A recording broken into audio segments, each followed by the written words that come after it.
Happy Thursday, everybody. I'm Jeremy Birmingham. This is Talking Stuff on the Austin Birm Show. Today, I will once again be joined by LettermenRow.com's Mick Walker.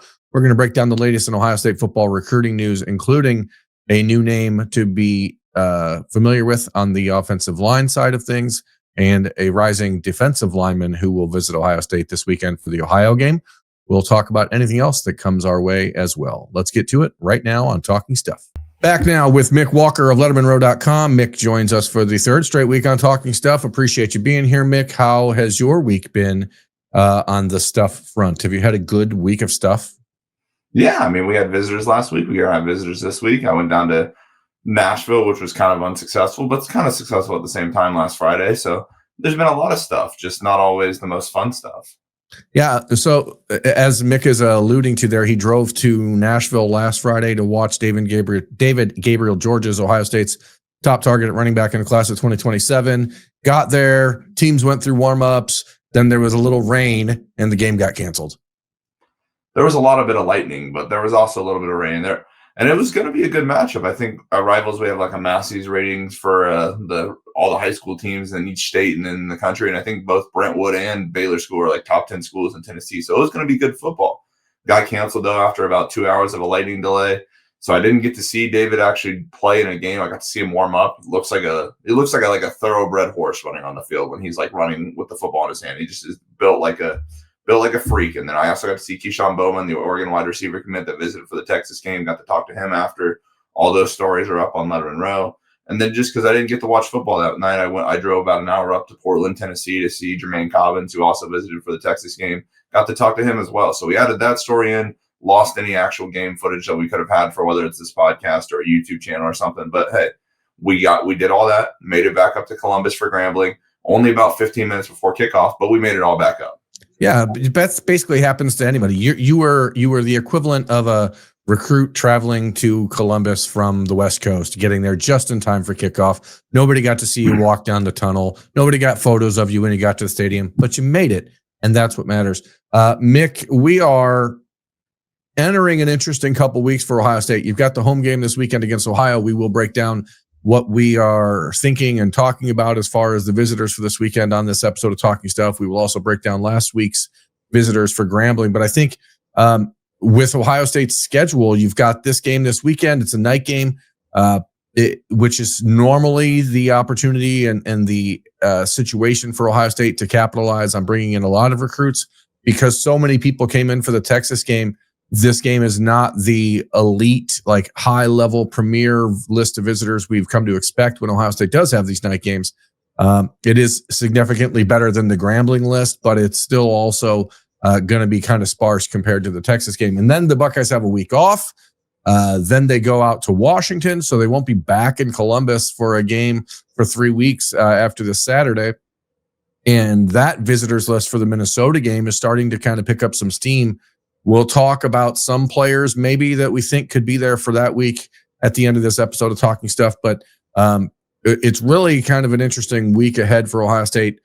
What we found, though, looking at this week, is that what we talked about last Thursday started to, I don't want to say come to fruition, but it started to evolve.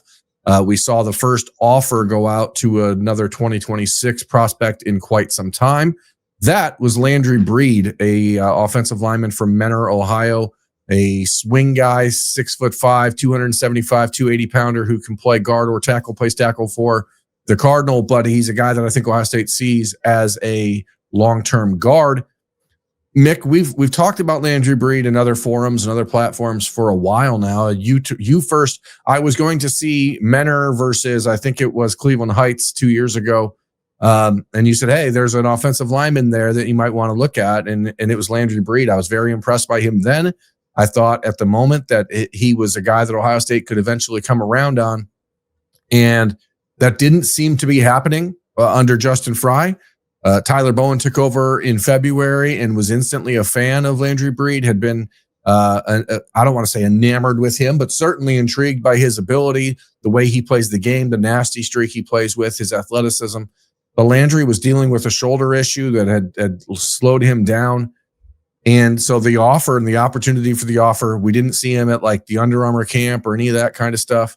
So there was no opportunity for him to really get seen, similar to like Jake Cook last year, except Jake had the Under Armour camp. Jake had the Rivals camp.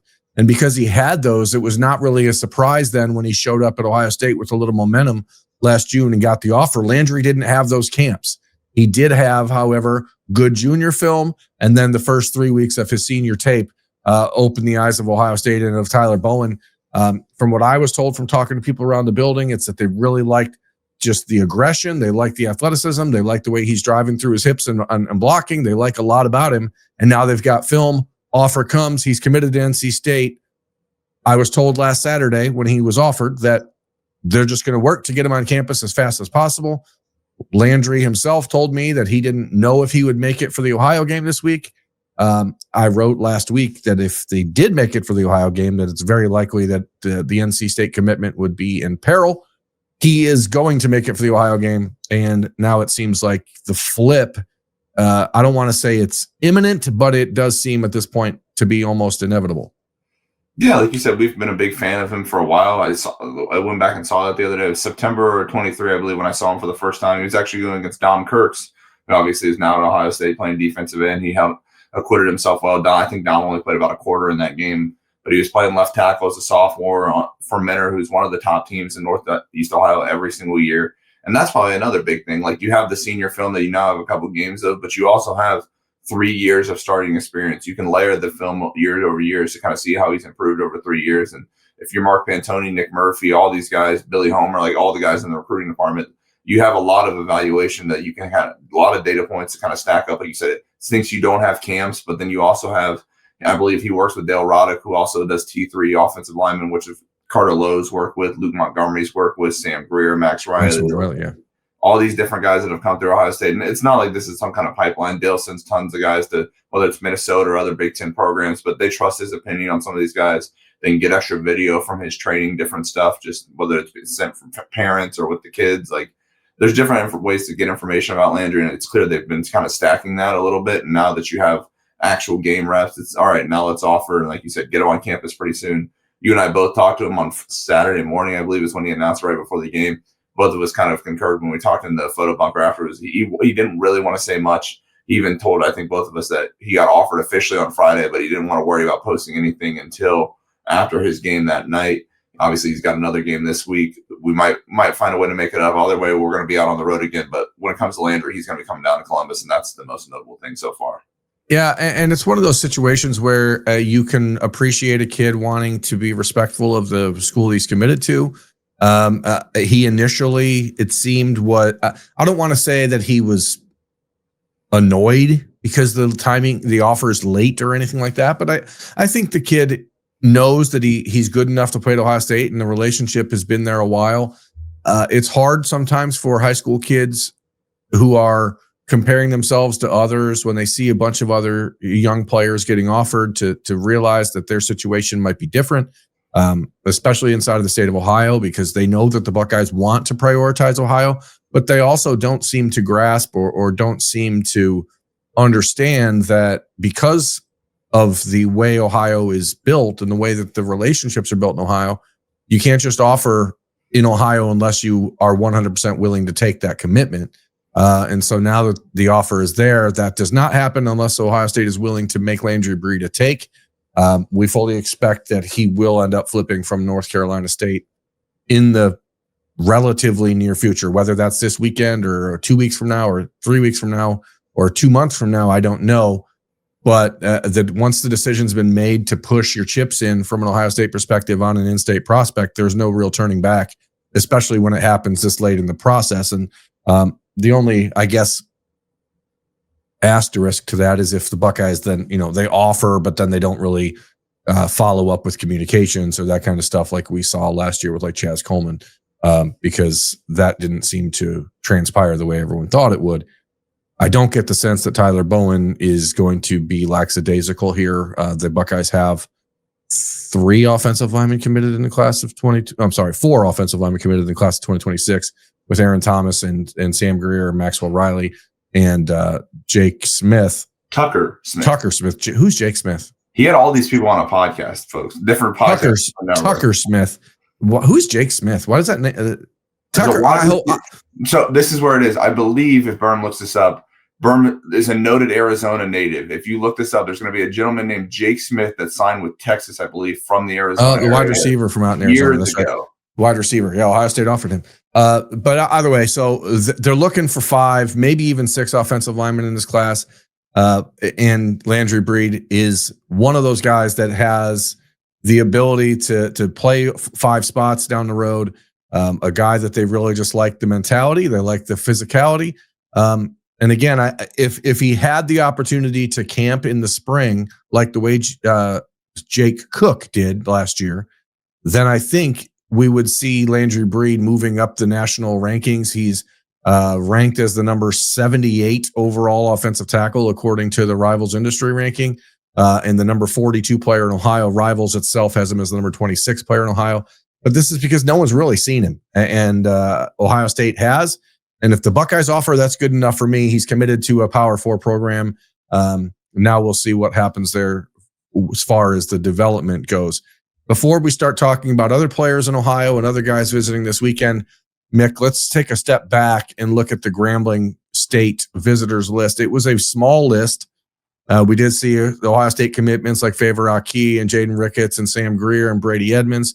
But as far as the non-committed visitors who came to town, I think really there's only 2 that are worth spending much time talking about. That would be JT Garachi, the tight end from New Jersey, and Malachi Brown, who was offered a defensive lineman from Kentucky in the class of 2027. I know you had a chance to speak with JT, as did I, and you probably caught up with Malachi. What was the feedback that you got from Malachi? Because I think the Garachi thing is interesting. When Ohio State's big picture at tight end, and I think we'll probably talk about this in a little bit. It's weird because I think they're trying to take advantage of some momentum they've got at the position, but also an understanding that the numbers that they have right now they're one over in the room, and it's hard to balance out exactly where they would be from a financial standpoint moving forward. But that's neither here nor there. Let's talk about, as I said, Malachi. Yeah, I think he even plays tight end down there in Corbin, Kentucky, for his high school football team. But Ohio State likes him as a defensive end, and that's the biggest thing talking to him. Like he's from Corbin, Kentucky, which is just a central part of Kentucky. Like I believe decently outside of Lexington, but not too far because they play a lot of Lexington area teams. And he grew up watching Ohio State a little bit. He had an old shirt that was the 2002 national championship, which is what he wore on Saturday. I think Birm appreciated that. But like this is the type of kid when he got on campus, he gets to get in that little room in the shoe where he gets to talk to Ryan Day pregame. And he even told me like he's just like his mouse on the floor, like jaw drops when Ryan Day, the head coach of Ohio State, who's now a national champion, looks at you and says, "Hey, you unranked guy from Corbin, Kentucky, you have an offer to play at Ohio State if you would like to take it." And then you get to go meet Larry Johnson, who's one of the most legendary defensive line coaches in all of college football. You get to go watch Kenyatta Jackson and Caden Curry fly around. You get to sit next to, Sam Greer or Favor Aki and like maybe chat him up a little bit, talk about Ohio State. That there's just all the elements of seeing hundreds, like 100,000 people in the shoe and hearing all the crowd noise. Like there's a lot of stuff that blows him away and like just catches him off guard. And I think he's still processing how to handle all that. But obviously, when you get a guy like that on campus, you do make a big solid impression. That seems like what they did. Yeah, it's interesting. He's got early offers from Kentucky and Tennessee. Those are teams that offer a lot of players, and especially when they're, Kentucky needing to get a head start on the players inside their own state. He's listed as a defensive end at 6'4", about 265 pounds. Didn't look that big to me. I think he's probably more of a 3-tech down the road for Ohio State if he ends up taking that opportunity. But a good player, and another reminder that Ohio State is searching far and wide in the class of 2027 for defensive line help. That is going to be a major priority in that class. JT Garachi from New Jersey, class of 2027 as well.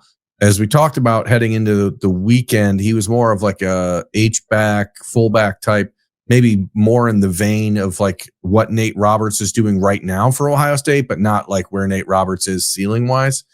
It seems like JT is a player that really loves the Buckeyes, but I also get the sense that he is a guy that really loves the opportunities he's getting anywhere, and I think that's the right approach. I hope, hopefully that didn't come across as me saying that that's like a bad thing. Like he's very eager to talk about his process. He understands that reaching out and talking to the media is actually a positive in the recruiting process for players, because that's how you get that's how you get noticed.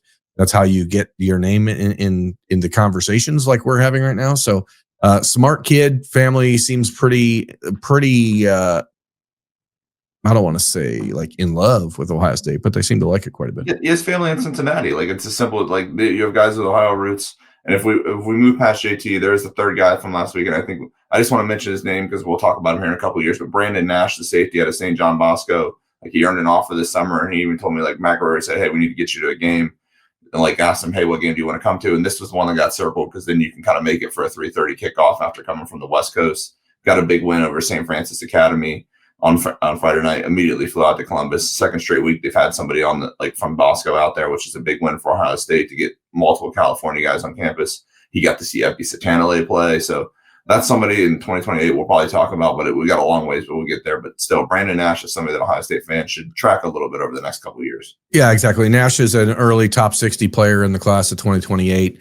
And again, St. John Bosco is one of those powerhouse programs that is just going to produce 15 to 20 D1 players every year. So for Ohio State, it's one of those spots where you have to be involved early. You got to establish the relationships early. And again, we saw multiple players, Josiah Porter and Isala Willie Ava visiting the week before. So it's one of those places you got to have good relationships, and Ohio State has had them there. That's the home of Wyatt Davis, Court Williams, et cetera. So that's pretty much it. There was not a lot at the Grambling game. We knew that going in. Let's turn the focus, if we can, to this weekend's visitors for the Ohio game. Again, it's going to be different. It's not going to be crazy. We will see players that we're not going to talk about. I'm sure there will be a lot more players from around the region, Midwest kids who can make it because it's a night game that'll get an opportunity to check out Ohio Stadium. We already mentioned that Landry Brede will be there. This feels like an offensive line weekend for Ohio State for the top of the list guys, right, Mick? I mean, we've got players like Cole Ryder coming in from Wisconsin, Carter Jones, Landry Brede, even Tommy Riordan. He's from Illinois. He plays a little bit of both ways. I think he's more of a defensive lineman right now, but it seems like an opportunity for the Buckeyes to make a big impression, specifically on Cole Ryder. Yeah, and it helps a little bit. Like Evan Flood, who does a great job covering Wisconsin for our rival site, like he's talked about it profusely. I think he even has a pick in for Cole to eventually end up at Wisconsin. But early on, he's always said it's going to be Wisconsin. If it's not like Wisconsin, it seems like Ohio State is the only other school that really has Cole's attention to kind of pull him out of the region. It helps that Ohio State's going to play this game at night, get him on campus, and a few hours before, he's going to get to see what I assume will be Alabama take out some aggression on Wisconsin. Even though I like Luke Fickell and the coaching staff up there, like, they're good guys, covered plenty of them at Cincinnati. I think Cole's probably going to see that and walk into the shoe and be like, let's go watch a football game. And that's going to be Ohio State dominating OU. Obviously, there's still ties to Wisconsin. There's still different things there. And Luke Fickell signed an extension this offseason. I don't know if he's gone or leaving Madison anytime soon, but I have to think of that if that's a loss, and then if you pair that with a big win over Ohio, that's going to make a positive impression. I think he's already planning to be at this game and then come back at some point later in the fall as well. Like, I think he's got a couple games kind of scheduled out. And the interesting thing too is that he's considering both Ohio State, Wisconsin. Ohio State obviously goes to Wisconsin next month. He's not planning to be at that game. He's planning to be at multiple Wisconsin games, but he won't be at the game where his two top schools are kind of facing off. I just find that interesting. But I was a fan of him at this camp this summer, played both tackle spots, and that was a tough day because Birm was inside watching off. Like, we were dealing with rain delays. Birm was inside watching wide receivers, but Cam Wagner was there, Cole Ryder was there, and I thought Cole was probably the best of the bunch when you look at the offensive tackle guys. Yeah, I mean, he's a legit 6'6", close to 280 pounds. Like, there's a lot of things to like. It's never a bad idea to get offensive linemen from Wisconsin if you can do it. Obviously, Ohio State has not had a ton of success in their pursuits there, but they do have the country's maybe starting, best center prospect with Carson Hinsman from Wisconsin. Now, those guys are not from the same area of Wisconsin. I think Carson's like basically from the Wisconsin-Minnesota border, and Cole Ryder is more from like Lake Michigan, but in Green Bay or Milwaukee. But it's an area of the country that Ohio State has over the last couple of years started to put a little bit more resources into recruiting offensive linemen from, as you mentioned, a guy like Cam Wagner from Illinois. Like if you can start to make some hay there. It's one of the old things that we always used to notice with Ohio State is when certain parts of the country, when their premier college football program was struggling or wasn't at the level it had been previously. We saw Ohio State years ago really capitalize on the struggles in Florida. Then we saw in 2016-17 when Texas and Texas A&M were down, the Buckeyes went there and started to reestablish themselves in the Texas area. California the last couple of years when USC and UCLA were non-existent. Like now you start to see them circle back to the Midwest. And especially if you're talking about linemen, that's where schools like Notre Dame and Wisconsin have really made hay in the last decade or two. So it doesn't suck to go there and get guys if you can get them. One 2028 offensive lineman from Ohio that I think is going to be interesting is Colin Burris from Marysville. He's going to be in town this weekend. It's probably too early to start thinking about in-state 2028 offers. But Colin Burris, physically at like 6'5", almost 285 pounds, is a guy that I think might grow into that down the road. A good name to know. And then in the class of 2026, Mick, I think maybe the weekend's most interesting visitor is Carter Kessler, a 2026 defensive lineman from Shelby. He is 6'5", 235 pounds, just basically popped onto the radar, similar in discovery, I think, to where the Buckeyes are in the process with Landry Brede, except for this is a brand new guy because he's not camped, hasn't done any of those things. Buckeyes haven't seen him. They've been impressed by the first couple of weeks of film. He got an offer from West Virginia, and now he told me that he is planning to make a commitment on September 28th, which will be the day after he returns from a trip to Morgantown. So I don't know that an offer is going to come this weekend for him. And if it doesn't, it may be too late by the time it does come to have him committed somewhere else. But it's not a situation like Chaz Coleman, who had been committed to Penn State. Like if Carter Kessler ends up earning an Ohio State offer in November and he's been committed to West Virginia, that doesn't feel quite as daunting a flip prospect as it would have with Chaz Coleman last year when he was committed to Penn State. Yeah, and especially because Ohio State obviously is in a vastly different spot than West Virginia is right now. Obviously, they are playing common opponents. Ohio just beat West Virginia in Athens last week. Obviously, Ohio's coming up to campus this week, and I think you and I both fully expect Ohio State to open up a nice can of a word we're not allowed to say on a podcast. You can say anything you want. I'm not going to say that on the channel. I'm not prone to using curse words. I'll beep it out.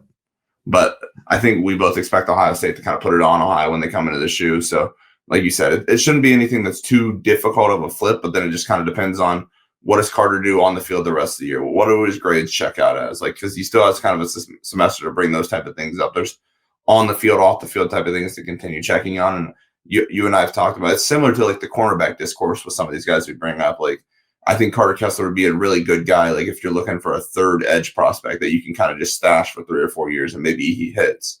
If he's the only guy you take with Kari Wilder, I don't think that's a very good defensive end class, if being fully transparent. So there's still other guys you got to look at and figure out.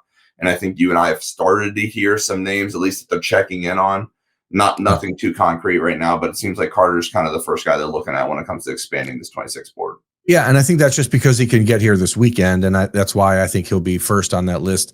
To your point, though, he's certainly not a guy that you would pencil in as your solid number 2.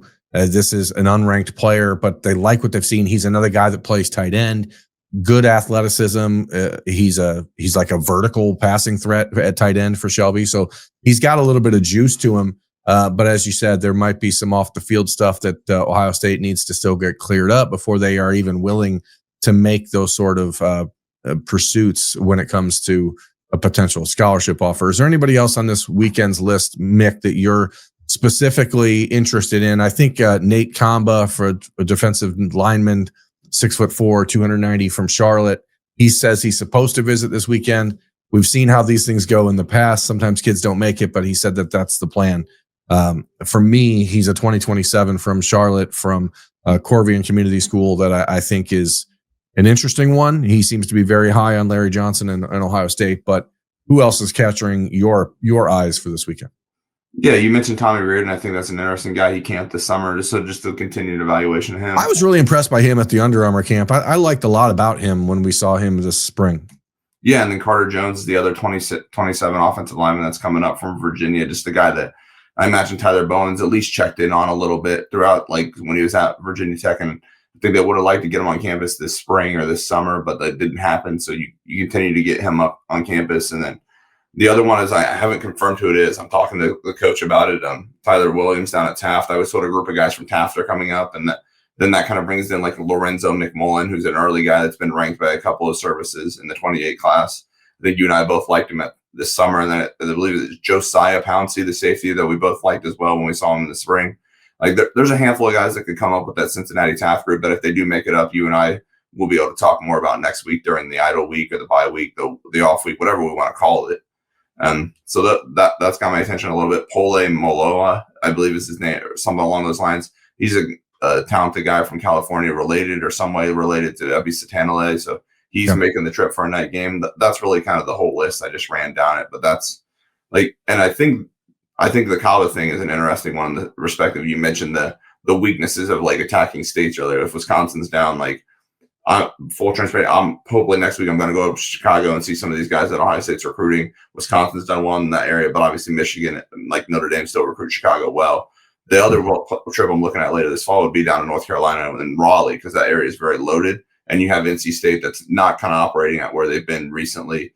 UNC with Bill Belichick that's not kind of operating. So I think Ohio State seemingly found a couple pockets, like you said, with Wisconsin, like North Carolina, that they're kind of attacking. That we'll see that more, especially with the Penn State game. I think a lot of those Raleigh guys are coming up for that. Yeah, because Clemson seems to go south and go into Georgia and the Atlanta area, and they kind of leave the North Carolina area unprotected. One player on Taft's roster that I really loved this summer is Monsana Torbert. He's a corner / he plays some quarterback for them. Like, he's a freaky athlete. He's a 2027 type of defensive back, but I think he's got a potential to be really special. As you said, though, I think him and Josiah Pouncey are interesting enough athletes that you should know their names if you're an Ohio State fan. They're both 2027s, both really good athletes. And when we were down, you and I were both at Taft in May for their combine day to go see Kalel Johnson, mostly, who's now at Cincinnati Moeller. But both those guys captured our attention that day. So worth paying attention to. I think it's interesting, Mick, because as we talked about last week, the reevaluation period that Ohio State is in right now is fully underway. We saw the first result of that with the offer to Landry Brede. Now we see Carter Kessler visiting. Is there, I think, and I'll be as clear as I can how to start this here, because I don't know exactly what I would consider like a realistic number of players in the state that I would see Ohio State pivot back on, because there's not that many spots in the class of 2026. So let's just be clear. They have 21 commitments. The Buckeyes, I think, would be comfortable getting to like 25 or 26 when it comes to high schoolers, and then they'll look into the transfer portal, which we'll talk about a little bit about that, as Ryan Day was asked about the potential for changing transfer portal windows. But there's one position that keeps sticking out to me, and I probably shouldn't, because Ohio State's had a long time commitment at tight end from Corbin Fordham, and that does not seem to be changing. Everything is good there. Corbin has been up. He was up for the Texas game. There's no issues there. But there was discussion early in this process and early in this cycle about the idea of taking two tight ends, right? And then you start to see the roster and you say to yourself, well, why would you need to? Because even if we look ahead to next year, the only player in the roster at tight end that has to be gone from Ohio State's team is Will Kazmarek, right? So there's at least a world where Max Clare can return, where Bennett Christian can return, where Jelani Thurman can return, where Nate Roberts can return, where Brody Lennon, where Max LeBlanc, all these guys can return. Then you have Corbin Fordham committed and have long-time commitment. You have a very clear-cut top 2 or 3 in the class of 2027, led by Brock Williams and D'Angelo White. And both of those two are too good to pass up if they decided they wanted to come to Ohio State. and you almost feel like it's reckless to take a second in the class of 2026 because maybe that would cost you your relationship with D'Angelo White or even Brock Williams. But there are like too many good tight ends in the state of Ohio in the class of 2026 to just dismiss them all, I think. And that's not even talking about the kids that are committed to Georgia and Notre Dame necessarily, but like even kids like Nick Lauder, who's committed to Louisville, or the kids in Cincinnati. You've got Landon Myrie, who's committed to Arizona from right. Landon Myrie committed to Arizona State. Like this, multiple guys committed to Kentucky. Like this is a really good group of tight ends in the state. And I feel like at that position, one that's developmental, one that's going to take 3 or 4 years for anybody to play, I'd rather take kids from Ohio. Yeah, like you said, I mean, you go down the list. There's guys committed to Georgia, Notre Dame, like that's Braden Fogel, like Preston Feizell. There's like, and then PJ McFarland's another guy from Lakota East that I thought was really good throughout the spring, and like when we were able to see him. Like Moeller has a pair of tight ends committed to North Carolina and West Virginia, but the one that you mentioned that I've already kind of become a fan of after seeing Mark out this summer, maybe it's just because he had a wrestling shirt on. I always appreciate wrestlers as football players, but like Nick Lauder he's committed to Louisville. He's an interesting guy because, like you said, he's a wrestler. He's willing to get kind of in the muck and get dirty and kind of block, but he's also got talent. Like it'll be honestly fascinating to see because Friday he's going to play Anderson, which has Antonio like Higgins and Ace Austin. So he's going to get challenged, and Lebanon has a good team. They have a good quarterback. Like they have multiple guys that are pretty talented. So that's going to be a good test. Obviously, I don't think Keenan Bailey's going to grind the tape from the Anderson Lebanon game and then go figure out calling Nick Lauder the next morning or do anything crazy to try and get him up before the bye week. But like there's some talent there in that guy. There's some talent in Preston Feizell, who I know you've been a fan of, probably because he's from Toledo, but 100%. He's a talented player. Yeah, I mean, I'm more a fan of him because he's a talented player, but I do like him because he's from Toledo for sure. But also, then you start to ask yourself, like, okay, so if Keenan Bailey really has interest in like exploring, which again, we're just we're pulling things out of the atmosphere as all of these reevaluations happen. Then you start to ask yourself, but like, isn't it still worth it to see if Max Sutter would be interested again, knowing that Alabama might be on some struggle, or that Lincoln Keys, who in my opinion is the best tight end in the country in the class of 2026 from Saline, Michigan, he's committed to Georgia. They have 3 tight ends committed, including Braden Fogel from Ohio. Like, don't you just like sniff around and say, hey, guys, maybe you should take a look here. Ohio State is now the new tight end They're playing 6 tight ends a game. Like at some juncture, does that start to play, does that start to win for Keenan Bailey? I think it does. 100%. Like you said it. And I was told multiple times, like talking about this, or like the idea of looking at other tight ends is, I was like, oh, are you taking 2 because you don't feel like you need to take 2 in 27? I think the goal is still very much to take 2 in 27 if you can get Brock Williams and D'Angelo White, and obviously Jordan Karhoff is right behind those guys as well. Yeah. JT Karasi, like we mentioned earlier. And there's other guys, Colt Lumpers visited for the Texas game. I think he's a talented player as well. But like Seneca, what's that kid in Kentucky? Seneca Driver, Maddox Hager, like both those guys at Boyle County are talented players as well. Like there's just a lot of tight ends in this region because that's what the Big Ten does, is produce offensive linemen, linebackers, and tight ends that like I think Keenan Bailey has to double check on. And that's kind of the other position as well. Like we haven't talked about this. I think you and I kind of planned to talk tight ends, but the other one is linebacker. I think you wrote a story a couple weeks ago talking about, hey, there's some guys in state you could look at. There was Jade Williams up in Massillon is somebody that I think you're a fan of. Xavier, another guy committed to Indiana, like PJ McFarland. Yes. Cincinnati Xavier has 2 guys that are like, I think James Laurinaitis is focused on like, I need linebackers that are like linebackers and not potentially guys that Larry Johnson or Matt Patricia could go, you're an edge, and like try and move him down to the line scrimmage. But Aiden Reeder and Braden, like O'Reilly, I believe his name is, they're committed to like Vanderbilt in Wisconsin. Like both those guys are like 6'4", 205, 220 pounds. Like you look at those guys and like, those are guys when Ohio State plays Wisconsin in like 3 years, where it's going to be like, how did Ohio State let him get out of Ohio? Just because like Brady Collins and the guys that work up there in Madison are going to kind of mold him into being a talented player. I like Aiden Reeder a lot. I like Braden O'Reilly a lot. So O'Reilly, those are just guys that I'm fascinated by as well. Yeah, it's going to be a very, very fun last couple of months to watch what Ohio State does, because Ryan Day and the coaching staff, and we talked about this last week, there is a calm that belies like the narrative around this 2026 recruiting class. The coaching staff does not have any sense of panic at all about where things are. Again, they have the number 9 ranked class in the country right now. They have 21 commitments.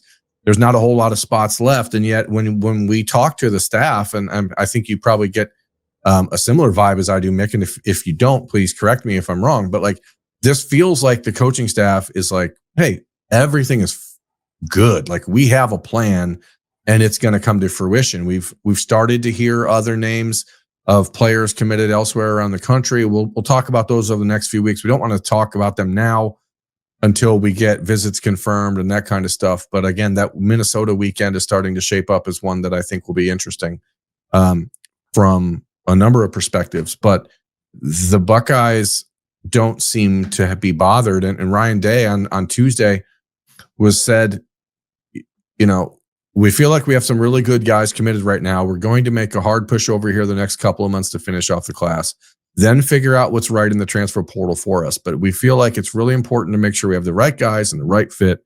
Our coaches are working hard towards that. We have all the confidence in the world. We're going to sign a great class. And again, Ohio State has a great class in the minds of 125 programs right now, right? Like 125 programs would switch with Ohio State in the blink of an eye.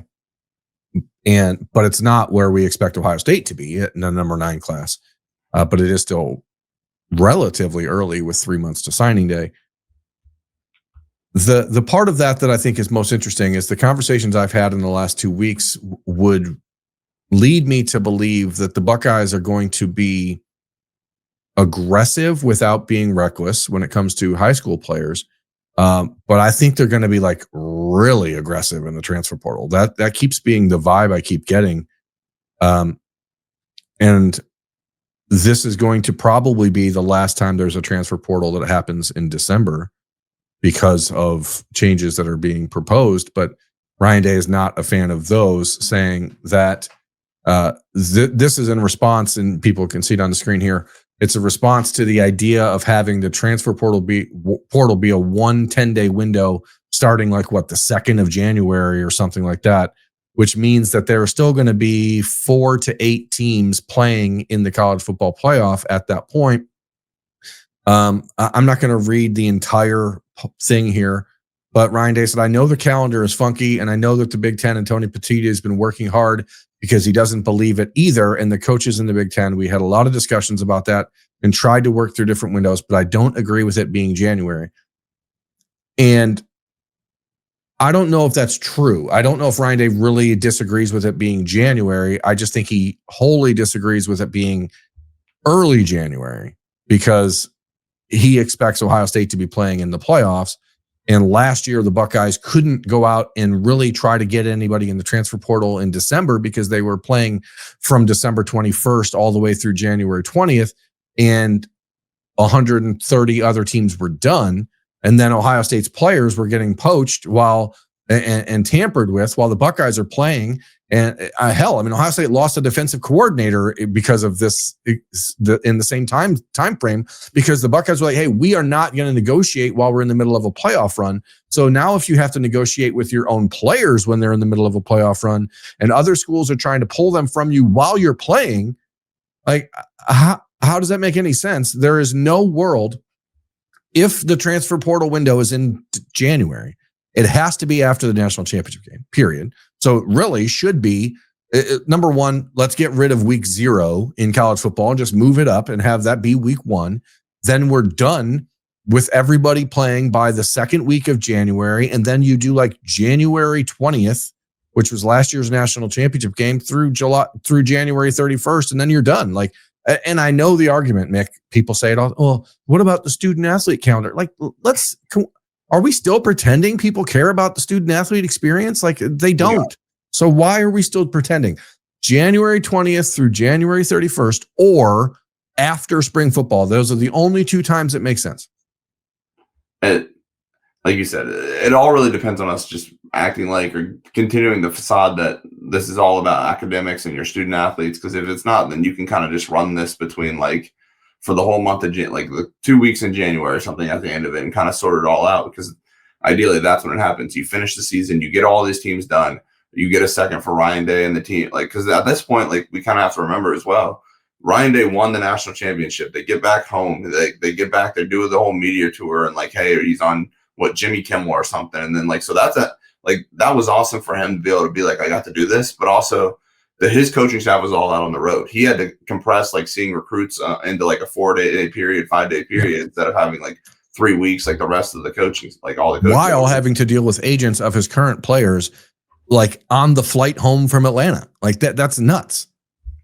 And then you also had like, just because they were currently playing, like you're not sending Brian Hartley down to go on the road when you're trying to prepare for Texas. So then you have to run your recruiting staff then to send Mark Pantoni and Nick Murphy and Parker Werb and all these guys. Like at the time, Sam Bettino, all of them have to go out on the road. Because if you're not out on the road, like if you're not out there, then like prospects are like, why aren't you coming to see me? And it's like, well, we're focused on it. Like the idea of like we're playing for a national championship doesn't work when you have Georgia like stopping in every week to see Tyler Atkinson or like see these same guys like they were trying to pursue at the time. Like there's a lot of like I guess it is just competitive out. There's a disadvantage to being successful in college football, and Ryan Day is clearly trying to figure that out while also winning football games. Yeah, and it's first world problems, it's champagne problems, whatever, but it's not fair, and there has to be some way to fix it. Now, if people listened or watched when we had Mark Pantoni on the episode of The Beat at the beginning of August, he mentioned maybe doing everything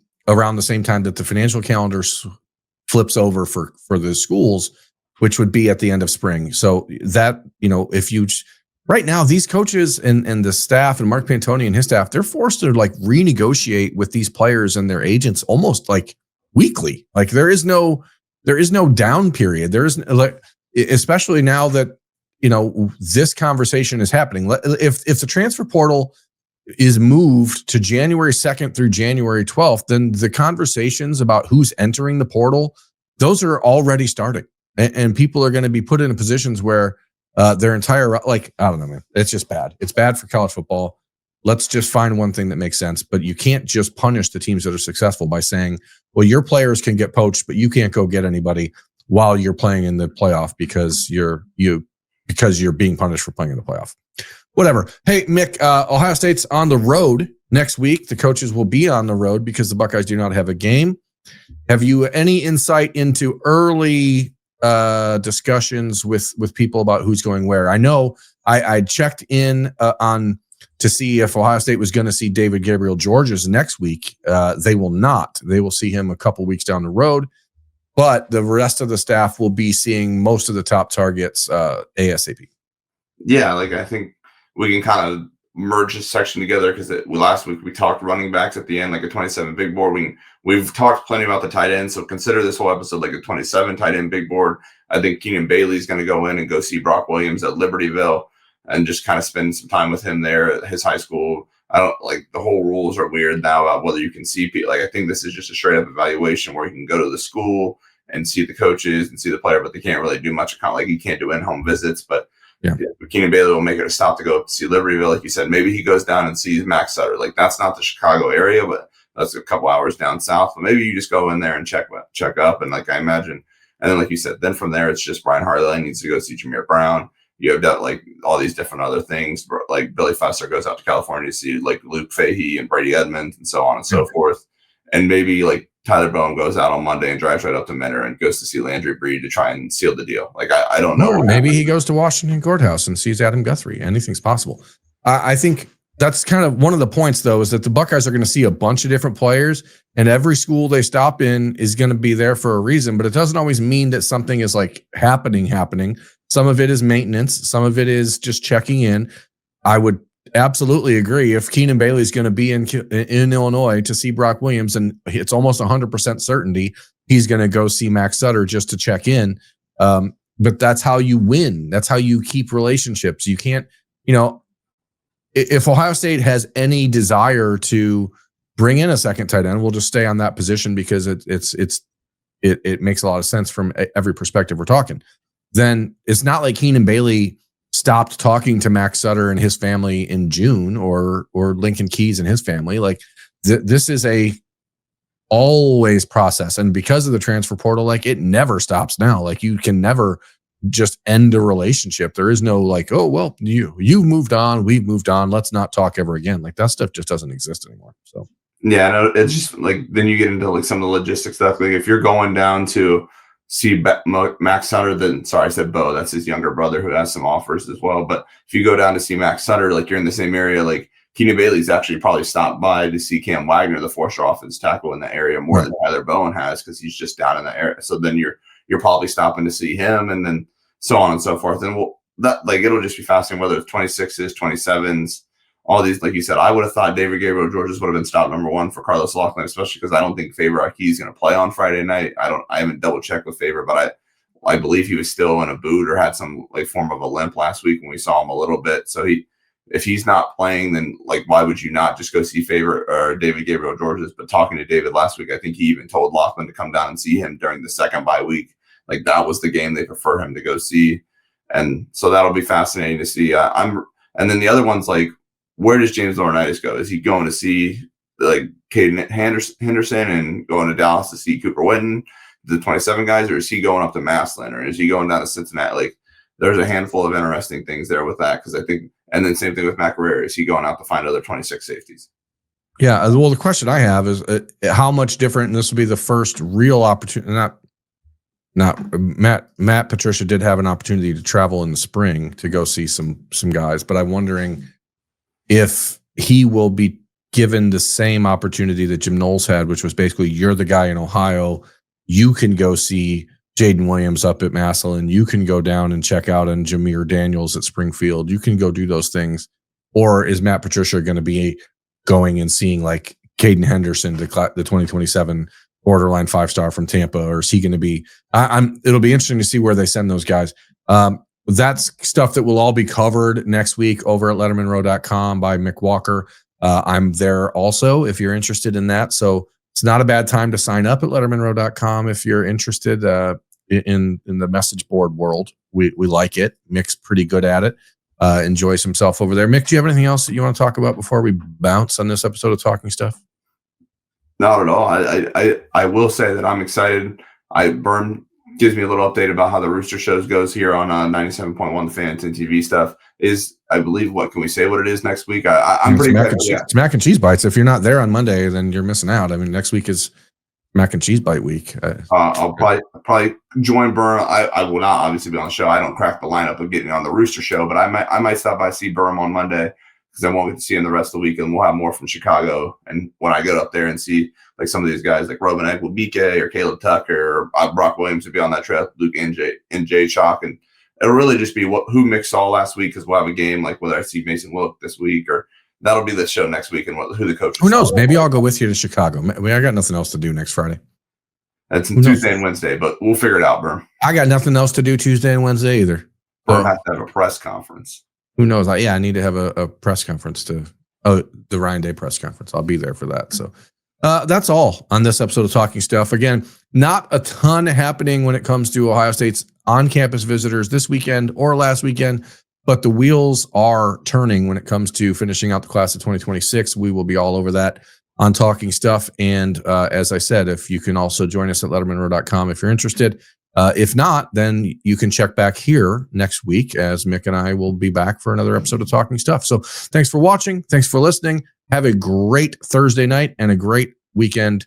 If you're going to be at Ohio State on Saturday, make sure you're loud. If you're not, make sure you download and sign up for Peacock, because that's where the game will be exclusively. So that's all. For Mick Walker of LettermenRow.com, I'm Jeremy Birmingham. This is the Austin Birm Show. This has been Talking Stuff. Peace out. Goodbye.